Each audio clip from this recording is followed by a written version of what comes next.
Então você é o meu convidado a partir de agora. Vamos falar sobre saúde mental na nossa entrevista especial desta quarta-feira com o palestrante, escritor e psicólogo Rossandro Klinger, na entrevista do dia.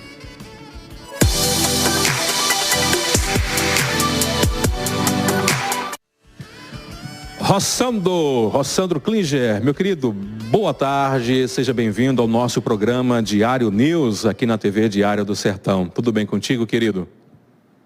Boa tarde, Caliel. Boa tarde a todo mundo aí de Cajazeiras. Tenho muitos queridos amigos e amigas aí em Cajazeiras, todo o pessoal do Alto Sertão, que você estava citando os municípios ao redor.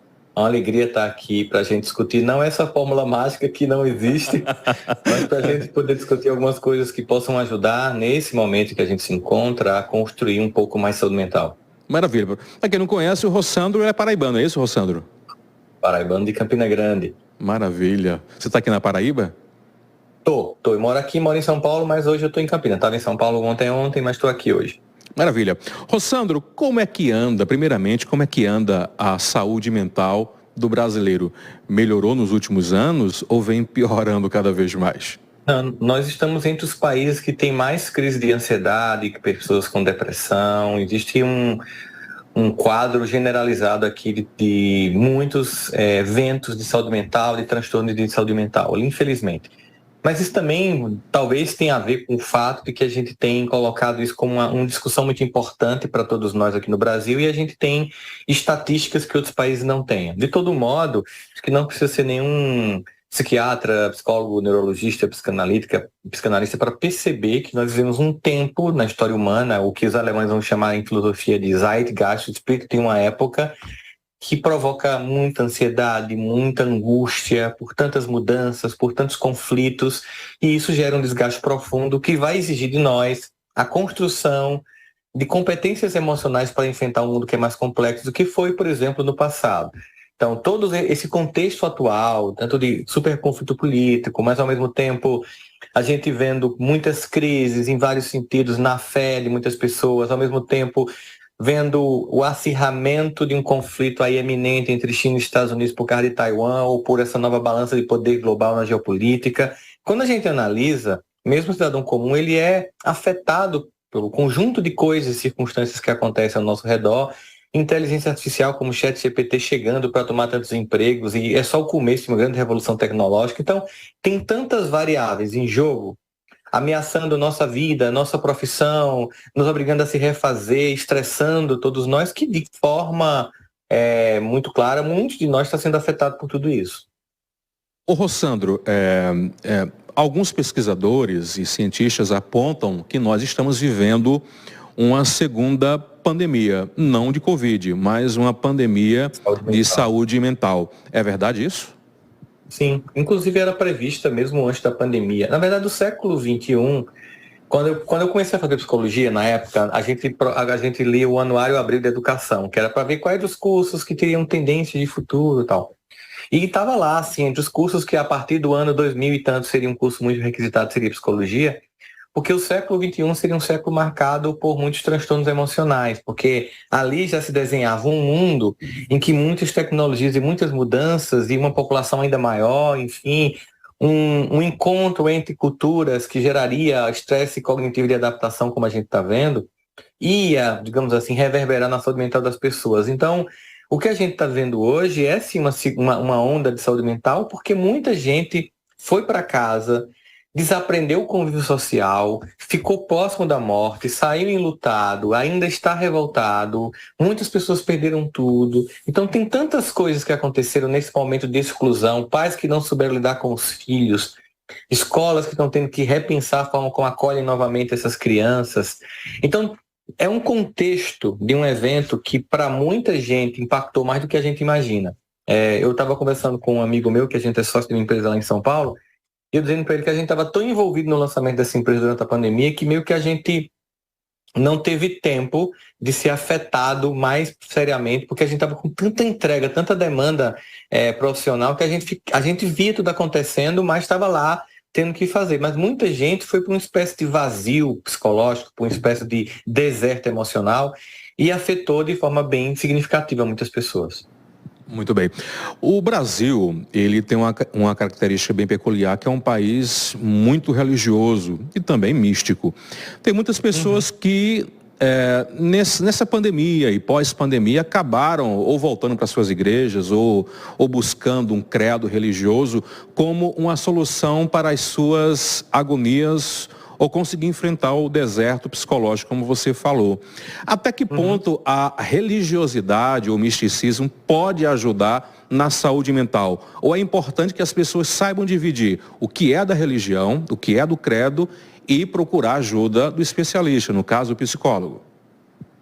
Na verdade, as pesquisas, e hoje tem um conjunto de pesquisas sobre isso, mostram que os benefícios de ter uma vida religiosa são muito maiores do que qualquer problema que possa acontecer. Também tem algum malefício, mas os benefícios são maiores. As pessoas que vivem uma experiência religiosa, elas entram em contato com um grupo de pessoas que gera o sentimento de pertencimento. Elas deslocam o seu eixo, digamos assim, de esperança, não para a política ou para a economia, mas para o sagrado. Elas se entregam numa relação com o ente, Deus, que ao contrário dos pais que frustram Deus, ele não frustra a expectativa das pessoas pela forma como ele se apresenta para a humanidade e coloca-se como aquele que construiu o nosso projeto humano. Então, independente de qual religião você esteja participando, todas as pesquisas mostram os benefícios que isso traz, em termos de saúde mental, de saúde física, de longevidade. Isso não quer dizer que quando você apresente um quadro emocional mais complexo e que você não consiga, dentro do seu repertório de sistema de crenças, uma solução, que você não necessite de buscar ajuda. Do mesmo jeito que eu preciso procurar uma ajuda médica, mesmo tendo uma crença e uma fé, ainda assim eu preciso buscar uma ajuda médica, quando necessário, e não se sentir menor por causa disso, porque também tem muita gente que se sente menor, menos capaz ou menos inábil porque sentiu uma dor, uma crise, ou porque está em depressão ou tem ansiedade. Ninguém é incapaz ou é menor por causa disso, é tão somente humano.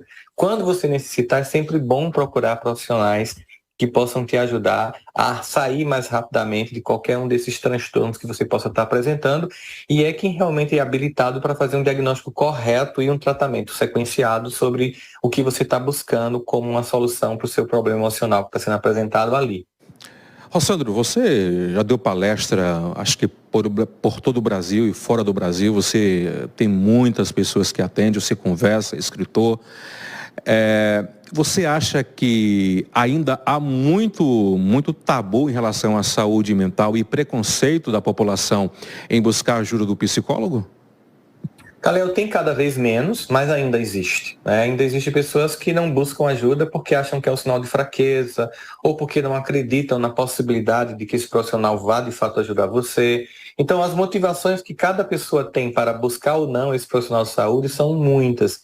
Chico, por exemplo, um programa como esse que a gente está fazendo hoje ajuda muitas pessoas a entenderem a necessidade de buscar ajuda, porque o mundo está muito complexo para que a gente imagine que a gente vai conseguir sozinho dar conta de tanta complexidade.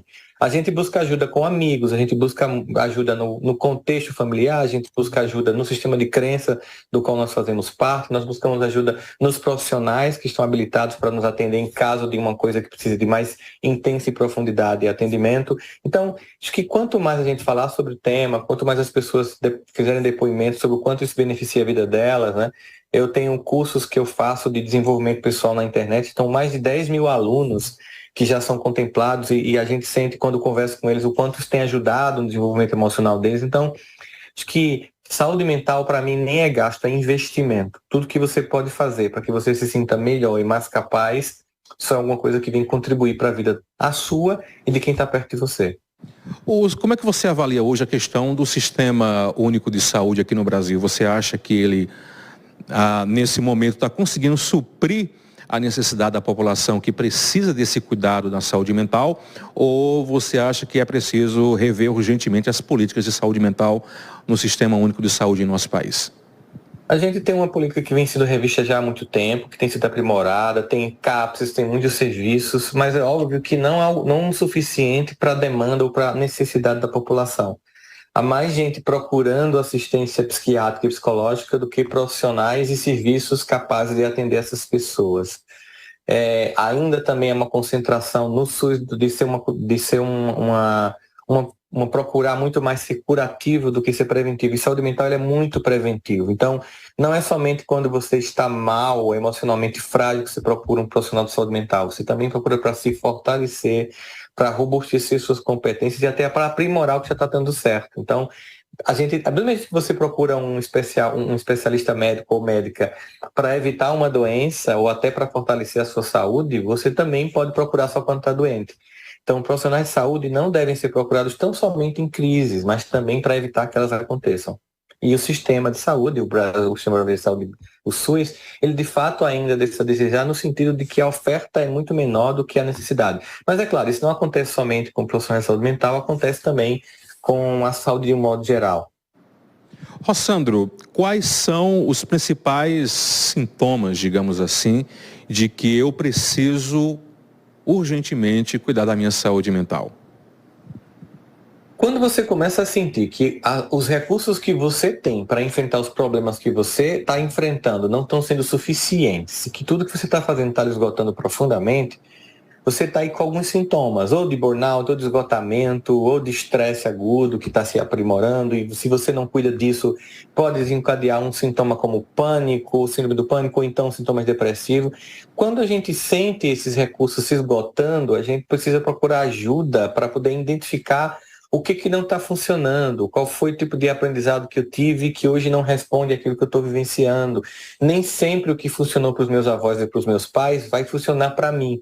Então eu preciso entender que o mundo novo, com aquilo que ele apresenta, vai também exigir de nós que a gente construa novas respostas. E muitas vezes isso já está dado nas ciências do comportamento humano, que inclui psiquiatria, neurologia, psicanálise, psicologia, as muitas ciências do mundo psicológico que podem colaborar com você na construção de uma resposta mais efetiva dentro dos problemas e angústias que você enfrenta. Então, quando você sente seu repertório de respostas se esgotando, às vezes é hora de procurar ajuda, inicialmente com pessoas que possam te aconselhar e, se não for suficiente, com profissionais que possam realmente diagnosticar e criar uma trilha em que você possa sair desse quadro. Nós estamos vivendo, sem sombra de dúvida, uma grande transformação mundial. Se formos comparar os padrões de amizade, de família, de relacionamento de 10, 20 anos, são praticamente diferentes do que acontece hoje. Nós estamos vivendo um mundo globalizado, um mundo que todo mundo hoje está conectado com o mundo através do seu laptop, do seu celular, e esses valores, tidos como valores éticos, morais, da família, da amizade, dos sentimentos, eles estão mudando. E a impressão que eu tenho, Rossandro, é que perdeu-se a referência. Eu vou buscar referência em que hoje? Em quem? No artista, no digital influencer, no cara e na mulher que está aparecendo, que está bombando nas redes sociais com o corpo perfeito, andando nas festas, as badalações. E a impressão que eu tenho é que as pessoas estão perdendo sua referência. E isso vem afetando drasticamente a sua saúde mental. Você também tem essa mesma visão? Você acha que é preciso conter ou reavaliar os conceitos de modernidade para que não complique cada vez mais a saúde mental das pessoas? Não tem a ver em si com a modernidade, porque, na verdade, o tempo novo sempre vem. Lembra aquela música, né, que a Elis Regina costumava cantar, mas é você que ama o passado e que não vê que o novo sempre vem? Não é o novo em si, é a forma como a gente enfrenta a vida ou aquilo que a gente coloca como prioritário. Tem pessoas que estão hoje, vivendo o mundo de hoje, que são pessoas tecnologicamente integradas, que têm smartphone, redes sociais, mas mantêm laços familiares, amizades profundas, sentimento de propósito, de realização, de construção de um legado para a vida. Como também no passado tinha pessoas perdidas. Então tem a ver com a postura que eu assumo no dia de hoje. Então, se eu entendo que, tudo bem, faz parte do dia de hoje, você começou dizendo assim, me siga nas redes sociais, porque você é um jornalista e quer entregar um conteúdo também através de lá.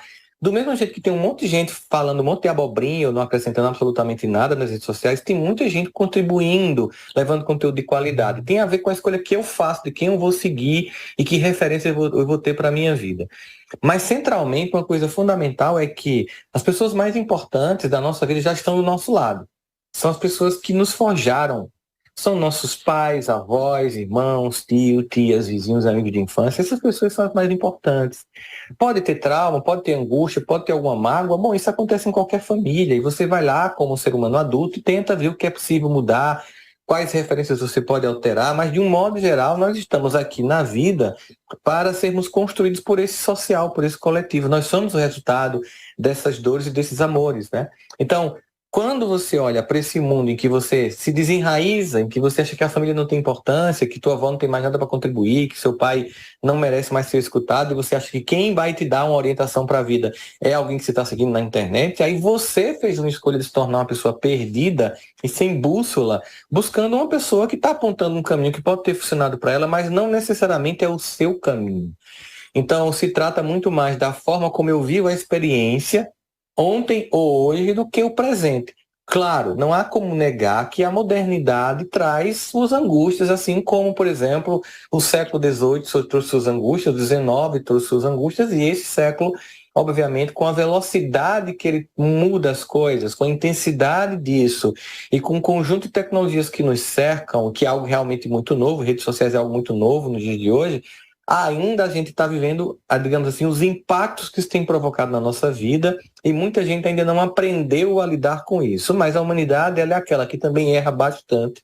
Por exemplo, quando jogou uma bomba em Hiroshima e Nagasaki, que matou mais de 200 mil pessoas em questão de segundos, mas essa mesma energia nuclear depois, hoje tem sido usada para que a gente faça radioterapia e salve milhares de pessoas com radiação em tumores cancerígenos, que façamos radiografias e tomografias para diagnosticar doenças, ou seja, a mesma força que usamos para destruir, usamos para salvar. Hoje eu acho que as redes sociais estão ainda muito mais provocando dores do que amores, mas nós aprenderemos com os nossos próprios erros, vamos construir uma sociedade melhor, porque é nossa necessidade fazer isso.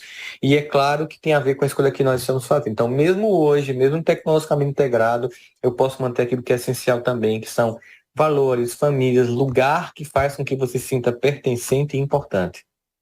Rossandro, na sua opinião, quais são os fatores hoje que mais contribuem para as doenças mentais? São muitas variáveis. A gente tem aí, primeiro, uma coisa que eu já estava falando, que é a desconexão com a família. No momento em que você se desenraiza, você fica muito vulnerável, sabe? Quando você não sabe de onde vem, você não sabe para onde vai. Se você tem vergonha da sua casa, da sua família, da sua cidade, você tem vergonha de você mesmo, de você mesma. Então, perder essas raízes torna você vulnerável. Ficar acreditando que tudo que as pessoas dizem que você tem que fazer é fundamental. As pessoas vivem uma sociedade da comparação e isso nos adoece. Isso gera uma sociedade narcisista, com pouca profundidade, relações superficiais. Isso também gera um certo estado de desalento nas pessoas, porque as relações que de fato são relações que nos transformam, elas têm por natureza verdade e profundidade. Em relações superficiais, você não consegue ter tempo para a verdade e jamais consegue aprofundar as relações. Nós vivemos uma sociedade também que é muito consumista, as pessoas têm um desejo de achar que tudo que elas têm vontade de comprar tem que ter condição de ter, isso gera uma dor muito grande. Aí vem as pessoas que vão mostrar nas redes sociais a vida maquiada, perfeita e filtrada delas, para que você do outro lado lá, clicando na foto, nem imagine que ao fazer isso durante 14 minutos já começa a sentir angústia por toda uma vida que sai na timeline e que não é a que você consegue ter, enquanto alguém está comendo um camarão na praia, você está comendo um resto de macarrão do almoço em casa, se sentindo menor por causa disso, e você é apenas alguém que está tentando dar o seu melhor e sobrevivendo, em vez de comemorar o fato que você está lá ralando pra caramba, se tornando uma pessoa voltada para si, uma pessoa incomparável. Nós temos que ser incomparáveis, não se comparar com as pessoas, entender que nós somos únicos, que nós temos um único DNA, que nós temos uma única digital, que nós temos uma única experiência de vida, que, como diz Caetano Veloso, cada um sabe a dor e a delícia de ser o que é. Então, comparar a vida só traz dor. Comparar a sua própria vida torna você alguém que pode entender o que você pode avançar, aonde você avançou, para que você se torne alguém único, porque nós somos, assim, incomparáveis. E isso faz parte da construção da saúde mental, é com o indivíduo que é mais autorregulado e autoapoiado do que fica esperando uma regulação e um apoio externo. Eu acredito, Rossandro, que eu acho que uma das maiores expectativas do ser humano é a felicidade. Todo mundo quer ser feliz. Eu acho que a grande maioria das pessoas no mundo hoje, elas querem ser felizes. Mas aí o que é ser feliz? Existe uma fórmula para a felicidade e as pessoas se perguntam e se questionam: nossa, eu quero ser feliz, mas a felicidade é galgar aquele status, aquele emprego, aquele cargo, aquele curso, aquela casa, aquela viagem. O que é de fato a felicidade? Porque quando falta felicidade, obviamente vai contribuir também para os problemas de saúde mental. Creio eu, me corrija se eu estiver equivocado. Mas o que é ser feliz? O que é felicidade? O que eu preciso fazer para ser feliz? Rossandro. Sabe que existe um estudo que é o mais longevo da Universidade de Harvard sobre felicidade, já há mais de 70 anos. O curso mais procurado hoje na Universidade de Harvard é o curso de felicidade, e outras universidades do mundo estão reproduzindo esse curso. Inclusive a Unicamp tem esse curso, eu dei aula nesse curso de felicidade da Unicamp. E o que essas pesquisas revelam? Porque o bom da pesquisa é que ela vai lá tentar entender não o que a gente acha de forma assim, com suposições, mas o que os dados nos mostram. Quando começou-se, por exemplo, a procurar entender pessoas que tinham vida mais longevas, e começou a perceber, é a dieta do Mediterrâneo, tomar vinho, azeite, comer mais peixe, os asiáticos também, que comem menos carne vermelha, e começou a tentar pesquisar um pouco o Japão, sabe, Itália, para entender por que as pessoas tinham uma vida longeva, e quando se começou a pesquisar, e essas pessoas que há 70 anos estão sendo pesquisadas na Universidade de Harvard, e a conclusão é que felicidade não tem a ver com conquistas externas, mas com a rede de relacionamentos. Aquelas pessoas lá na Itália não viviam mais apenas porque comiam e tomavam vinho, mas porque viviam em vilas em que elas eram escutadas, respeitadas, queridas e amadas, se sentiam conectadas umas às outras. A mesma coisa acontece na Ásia. Então, na verdade, felicidade é o respeito que a gente tem pelas pessoas, o quanto a gente se sente amado e ama essas pessoas. E aí você vai perceber que você vai encontrar pessoas que têm uma vida muito modesta financeiramente, estão muito felizes, e você vai encontrar pessoas que têm muito dinheiro e são completamente infelizes, porque na verdade está claro que é uma forma interna de experimentar a vida e não que externamente você consegue proporcionar. Não quer dizer que você viver em absoluta miséria não gere uma dor profunda e infelicidade, nada disso, não quer dizer que você não deva procurar ter uma vida financeira melhor, mas não é a base da felicidade que se encontra neste lugar. O dinheiro vai trazer conforto. Por exemplo, para ficar mais didático, vamos imaginar que eu pegue alguém em Cajazeiras e digo, vou pegar você. A gente vai sair num Fusca, sem ar-condicionado, para pegar alguém no aeroporto em Recife. Pelos meus cálculos, deve ser uma viagem de umas 6 ou 8 horas, saindo de Cajazeiras para Recife aí. A gente não vai ter carro, não tem ar-condicionado, o carro está com o som quebrado, mas eu queria que você fosse comigo, porque a gente vai em Recife pegar no aeroporto uma pessoa que nós amamos e que faz 10 anos que a gente não vê. Então, eu diria que você não vai estar infeliz nessa viagem, mas você vai estar desconfortável. Então, você vai estar desconfortavelmente feliz. Percebe? Mas eu posso pegar vocês, vou colocar numa Mercedes com ar-condicionado, tocando uma música que você gosta muito, a viagem já melhorou, tá mais confortável, tá? Você vai atrás no banco que reclina, muito gostoso, e até te massageia, mas a gente vai junto com uma pessoa que a gente ama muito, que está indo lá para João Pessoa fazer quimioterapia. Nós estaremos numa viagem confortavelmente infeliz. Então, felicidade e conforto são coisas diferentes. O dinheiro proporciona conforto, felicidade se proporciona por relacionamentos, por inclusão. Aquelas jovens, por exemplo, que fizeram uma piada de Patrícia que queria fazer que está fazendo o curso dela com mais de 40 anos, mostram a incapacidade que tem de respeitar a diferença. Elas devem ter mãe, devem ter avó, né? Então, quando você desrespeita, quando você não acolhe, você está criando um contexto de infelicidade para você. Por isso que é sim possível ser feliz sem ser essa pessoa famosa, interessante, que todo mundo quer estar perto, porque tem gente que é muito amado no anonimato de uma vida que a gente talvez nunca saiba nem que existiu, mas foi uma pessoa que marcou a vida das pessoas que estiveram do lado dela, que onde trabalhou era uma pessoa querida e amada, que foi uma avó, um avô muito querido, que foi uma pessoa que deixou um legado para aquela geração de pessoas que fazem parte desse contexto, independente de serem conhecidas pelo mundo, foram conhecidas e amadas, e se sentiu amada por essas pessoas.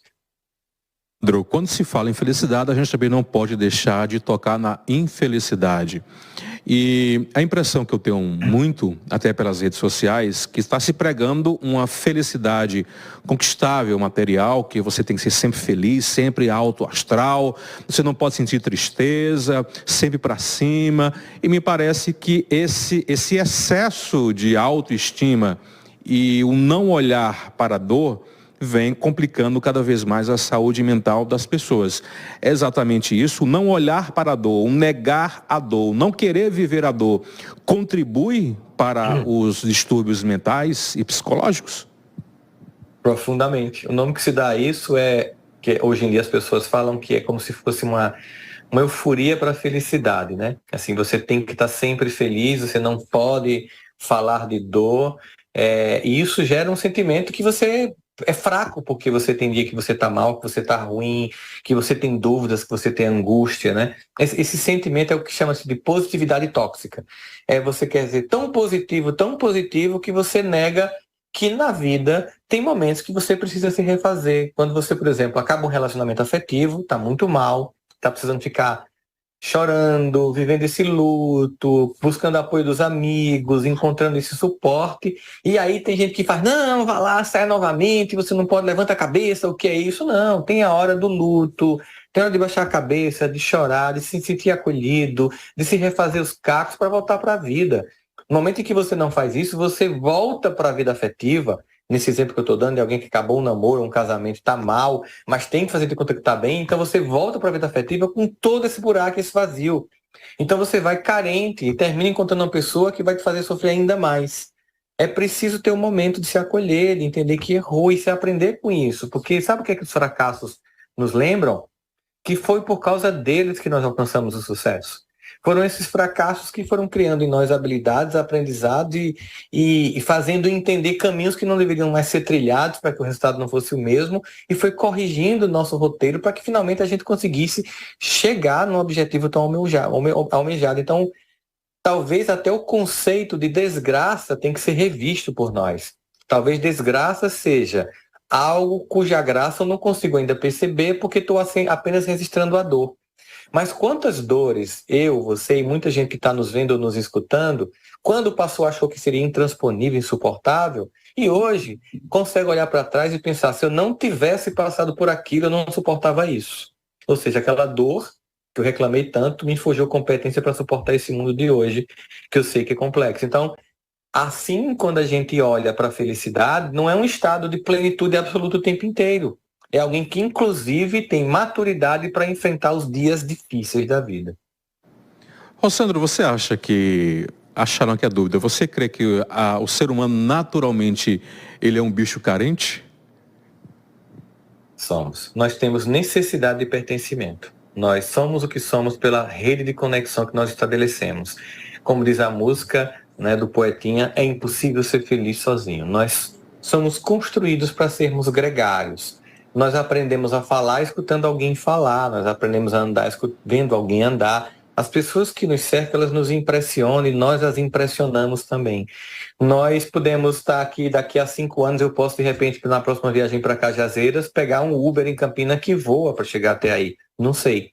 Mas a necessidade que todo mundo continua tendo, seja numa carruagem ou no Uber voador, é de amor, afeto, acolhimento, relevância, pertencimento, se sentir querido, querida, se sentir importante. Isso não muda do passado para hoje, nem mudará no futuro.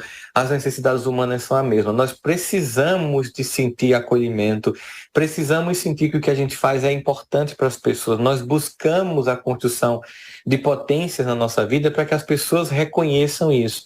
Mas mais importante é que nós possamos reconhecer. Porque não adianta o mundo inteiro reconhecer e você não reconhecer, ou não adianta o mundo inteiro lhe criticar e você achar que você é capaz, você não ouve essas críticas e continua. O próprio Erasmo de Roterdã dizia que adianta o mundo inteiro me dizer que eu sou incapaz se eu me sinto capaz. Então, essa regulação interna, mais o convívio com esse ambiente externo, vai gerando esse equilíbrio. Fernando Pessoa tinha um trecho poeta do heterônimo dele chamado Álvaro de Campos, que dizia assim: eu sou algo entre aquilo que eu quis ser e o que quiseram fazer de mim. Então, entre esse universo do desejo do outro e do meu desejo, eu vou forjando a minha identidade. Ora cedendo um pouco mais para esse desejo externo, ora dando mais ouvidos ao meu desejo interno. mas de forma definitiva nós necessitamos do outro para ser feliz. Muitos problemas de saúde mental se devem à falta do amor próprio? O que seria esse amor próprio, Rossandro? Seria a capacidade de enxergar-se de forma plena, sabendo que nós temos virtudes e defeitos e ainda assim se amar. Entendendo que nós somos assim. E que o amor próprio dá conta não daquilo que eu conquistei, mas de um sentimento que valida a mim mesmo e que me dá potência, inclusive, para conquistar. Então, a beleza não necessariamente é amor próprio, porque tem pessoas que são belas e são inseguras e são infelizes. O dinheiro também não é, porque tem pessoas inseguras e infelizes com dinheiro. Poder, muito menos. Você, como jornalista, conhece todos esses tipos que eu estou te citando e conhece a fragilidade de muitos deles.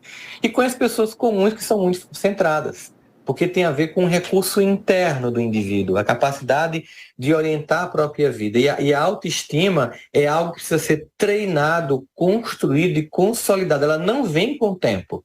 Como a maturidade também não vem com o tempo. Ninguém amadurece com o tempo. A gente amadurece porque escolhe amadurecer. Tem pessoas de 60 anos extremamente imaturas. E tem pessoas de 25 anos com muita maturidade, porque elas escolheram amadurecer. Então nós temos que escolher amadurecer, nós temos que escolher nos amar, nós temos que nos colocar como prioridade da nossa vida, sem achar que isso vai gerar narcisismo ou egoísmo. Porque a pessoa narcisista, ela não se ama muito. A pessoa egoísta não cuida só de si. Ela é incapaz de dar porque tem pouco. A pessoa que se ama de verdade, ela tem tanto que sobra e ela entrega para todo mundo que está perto.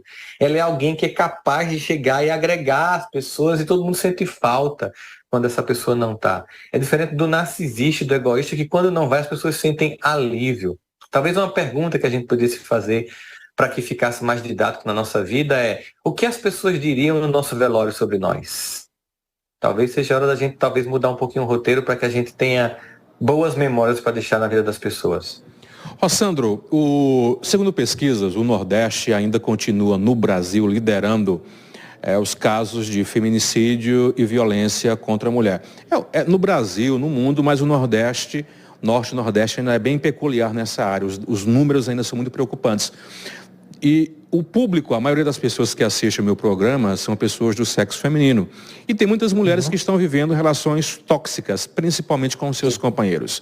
Relações abusivas, de dor e sofrimento. E isso fere, isso adoece muito mentalmente essas mulheres.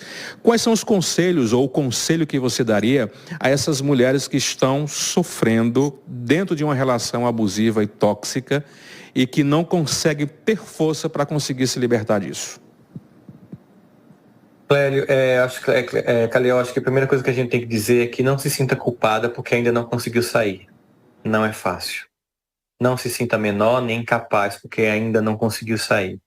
Ninguém fica porque é covarde ou ninguém fica porque gosta de sofrer. Existe um conjunto de coisas que só cada uma das mulheres que nos escuta sabe que explica por que elas não saíram ainda. Eu tenho feito recentemente uma série de podcasts lá na CBN com a Pétria, e a gente já fez 4, que é: por que existem relações tóxicas, quais são as relações tóxicas, porque ainda percebendo essas relações a gente fica, e agora, a partir do domingo, eu vou começar a falar sobre como sair dessas relações tóxicas. Então, busque ajuda, existe um apoio, refaça sua rede de apoio familiar. Se você for isolada, vá reconectando essas pessoas. Construa a ideia de que você pode sim ser uma pessoa feliz e respeitada, ainda que você tenha que abrir mão de uma relação que está te trazendo tanta dor. Tire esse mito de que você tem a missão de melhorar essa pessoa. As pessoas só mudam se elas quiserem, nós não podemos mudar as pessoas. Não sinta que você tem uma missão a cumprir. Não ache que você é obrigada a ser infeliz o resto da vida para salvar um casamento que já está falido ou uma relação que está te tornando mais infeliz. Não ache que afundar junto num barco que está afundando é prova de amor. Salve-se e salve os filhos. Mas se você não tem força para fazer isso ainda, não se culpe, não se martirize, mas busque ajuda e recursos. Se você quiser ouvir essa série de podcast, você vai no Spotify e você coloca O Divã de Todos Nós, já tem os 4 episódios, e você pode ter acesso aos outros 2 que vão vir nas próximas 2 semanas. Mas é para a gente entender que é muito complexo a gente fazer isso. Tem até um filme, uma série recente, acho que é Made, da Netflix, que trata da história de uma doméstica nos Estados Unidos que passa por uma relação abusiva. É uma história real que eu recomendaria assistir até porque ela é muito didática no sentido de explicar para as pessoas como é que esses abusos acontecem, por que que as mulheres têm dificuldade de sair e o como é importante buscar ajuda para conseguir sair desse lugar. Eu conheço muitas mulheres que são vítimas de relações abusivas e eu escuto muito o seguinte, Rossandro, não, mas eu vou tentar, ele vai mudar, eu vou conseguir mudá-lo, eu vou ajudar, não posso deixar aqui agora não, porque eu tenho esperança, eu tenho fé em Deus que ele vai mudar. E muitas vezes não muda, ou na grande maioria não vai mudar. A pergunta acabei já dando uma resposta, não sei se vai ser a mesma sua. Eu devo manter esperança em mudar o outro, Rossandro? A gente não muda as pessoas, não. O esforço que a gente tem, a gente muda a gente. O que acontece assim? Às vezes tem uma história, eu tenho uma amiga que passou 30 anos e finalmente o marido mudou. Mas, poxa, você passou 30 anos infeliz, né? Talvez você fique com medo de quanto tempo eu já investi nessa relação e eu vou sair agora.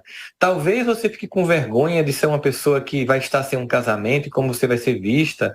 Talvez você não tenha apoio da família. Talvez você preocupe-se com a opinião dos outros. Ou você acredita que, não, tem 1 ou 2 dias do mês que ele é uma pessoa tão boa. Mas personalidade é o que a gente é constantemente. Se é uma pessoa que 2, 3 dias do mês é boa, ela não é boa, ela é ruim, porque ela é 27 dias ruim. Ela é 27 dias uma pessoa que te machuca, que te humilha, que te trai, que faz você se sentir menor, incapaz, a ponto que você nem consegue ter força de sair.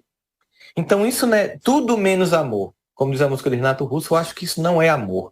Mas aí você diz assim, não, mas sabe o que é? É porque eu amo por nós dois, eu tô aqui porque eu amo que nós dois. Não, nessa relação, tudo que não tem amor, a começar de amor de você para com você mesma. É esse amor central que falta, que faz com que você ache que uma relação que é migalha pareça uma relação esperançosa e um oceano de afetos, quando na verdade é migalha. Maravilha. Rossandro, hoje no Brasil, quem são os grupos que estão passando por mais problemas de saúde mental, o homem ou a mulher? As mulheres, elas são mais vítimas porque a sociedade é muito mais injusta, exige muito mais da mulher. A mulher tem que ser mãe excelente, dona de casa, amante, profissional, tudo ao mesmo tempo. E é muita exigência sobre a mulher, então ela é muito mais vulnerável por causa do nível de exigência que tem. Em contrapartida, o homem não busca ajuda, a mulher busca mais ajuda. Então termina que o homem também termina tendo mais dificuldades de se melhorar, porque ele tem preconceito, porque ele não quer buscar ajuda, porque quer ser o fortão, porque acha que consegue dar conta. Mas, sem sombra de dúvidas, a saúde mental feminina é muito mais afetada. As pessoas que insistem em não procurar ajuda para sanar seus problemas mentais, quais são as consequências disso? Quais podem ser as consequências disso? O agravamento de quadros que podem realmente ficar muito complexos. De repente, uma tristeza que vai se aprofundando e vai tornando uma depressão leve, pode tornar uma depressão muito aguda e muito severa.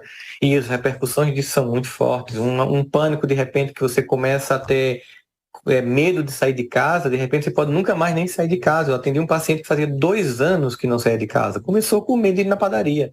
Então, na verdade, quando você deixa os transtornos irem avançando, eles vão ficando complexos e mais difíceis. Do mesmo jeito que uma doença que você não cuida pode virar um quadro irreversível. Então, quanto mais cedo a gente identifica e mais rapidamente a gente busca ajuda, mais fácil a gente tem de reverter o quadro. Então, é importante que nos primeiros sinais e sintomas que você sinta, se você não entende, busque alguém que possa entender e te ajudar, que você imediatamente busque ajuda. Os casos de saúde mental também vêm se agravando no meio de crianças e adolescentes também, Rossandro? Profundamente. Nós vivemos, inclusive, hoje uma epidemia de suicídio infantil juvenil lamentável. Uma preocupação imensa. Eu tenho uma empresa chamada Educa, que é justamente uma empresa de solução de socioemocional no Brasil. A gente tem mais de 200 mil alunos de escolas no país inteiro. E exatamente o objetivo é forjar um conjunto de competências socioemocionais, não somente nos alunos, mas também na família, no que a gente chama de escola de educação parental, para que nós possamos ter uma geração mais fortalecida, porque os desafios de hoje são mais complexos do que na minha adolescência e na sua, o que torna a necessidade deles terem mais força para enfrentar o mundo ainda mais urgente. Então, quanto mais a família cuida disso, mais você tem como reverter. Hoje existe um certo abandono das famílias em relação aos filhos. É como se eles fossem autônomos e já pudessem seguir a vida só, eles precisam ainda muito de orientação, de afeto, de escuta e de observação. Existe uma omissão parental perigosa que tem gerado, lamentavelmente, inclusive morte. Um pouquinho mais sobre o projeto Educa. É um projeto em plataformas digitais, são escolas presenciais, aqui na Paraíba tem. Como é que funciona? Fala um pouco mais sobre o projeto, Rossandro. Nós temos escolas na Paraíba e no Brasil todo. São, na verdade, a disciplina, é como se fosse uma disciplina. Tem matemática, física, português, agora você tem que ter competência de desenvolvimento de socioemocional, né? A nova BNCC preconiza isso. É uma pesquisa que vem lá dos Estados Unidos e que se mostra que é importante a escola ser um lugar não só que você ensina matemática, física, geografia, português e inglês, mas também que você constrói o que eu chamo de letramento das emoções, construção dessas competências para enfrentar a vida. Empatia, pensamento complexo, resiliência, capacidade de suportar a frustração, virtudes, começa na infância e vai até o ensino médio com um novo projeto de vida. A gente tem várias escolas, se quiser entrar em contato, só entrar no Instagram, Educa por Rossandro Klinger, e você vai ter contato com nossas redes sociais e plataformas para acessar, e é colocado à disposição para escolas como uma disciplina com conteúdo material e prático para viver a experiência de construção de competências emocionais para os alunos, para os professores e para a família. Pelo que você falou, dentro do seu projeto, eu fiz a leitura de que uma das maneiras de se conseguir resolver, talvez a longo prazo, a questão da saúde mental é começar a educação desde a infância. Seria isso, Rossandro? Preparando para a vida desde a infância? Para a vida. Nós não podemos imaginar, não é muito novinho, não. Desde cedo, nós precisamos forjar habilidades. Nós precisamos construir competências nos nossos filhos. Nós não podemos garantir que o mar vai ser calmo. Então, nós temos que garantir capacidade de navegação. Se o objetivo de construir um navio fosse que ele ficasse seguro, ele nunca saia do porto. A criança não vai ficar no porto da família o resto da vida, ela vai navegar. Então, eu tenho que ensinar ela a navegar na vida, nas ondas difíceis, nas dificuldades, com tripulações angustiadas. A gente tem que desenvolver quanto mais cedo possível. Nós temos uma janela ali entre os 1 e os 7 anos de idade que vai diminuindo a capacidade da gente inculcar e construir essas competências nos filhos. Então, quanto mais cedo, melhor. Um dos problemas que assola muita população hoje é a depressão. Eu acho que os números vêm crescendo cada vez mais. A cura para a depressão, Rossandro, o que fazer quando eu sou diagnosticado com depressão? Sabe que desde o lançamento dos primeiros antidepressivos, a gente começou a ter um avanço significativo no tratamento da depressão. Muitas depressões, elas são hoje possíveis de diagnóstico e de cura, sim. Tem depressões que são endógenas, ou seja, são orgânicas dentro do próprio indivíduo, está tudo bem na vida dele, mas ele não consegue ver o mundo de forma positiva porque dentro dele está tudo muito desorganizado e o antidepressivo é muito útil nesse sentido. Tem depressões que são exógenas, fruto de circunstâncias difíceis, por exemplo, está inventando um casamento tóxico e abusivo, pode provocar em você depressão, tem uma infância traumática, pode provocar em você depressão, e essas circunstâncias externas também podem ser trabalhadas em processos terapêuticos, às vezes também medicamentoso. Nesse momento, acho que é importante dizer que o profissional mais habilitado para medicar você é o psiquiatra ou a psiquiatra. Os tratamentos psicológicos, procure fazer com pessoas sérias, com formação universitária consistente, não pessoas que fazem curso de final de semana e que tentam te dar solução para a vida, que nem aplicam na própria vida dessas pessoas, porque saúde mental é uma coisa muito séria para você entregar a sua cabeça a qualquer pessoa.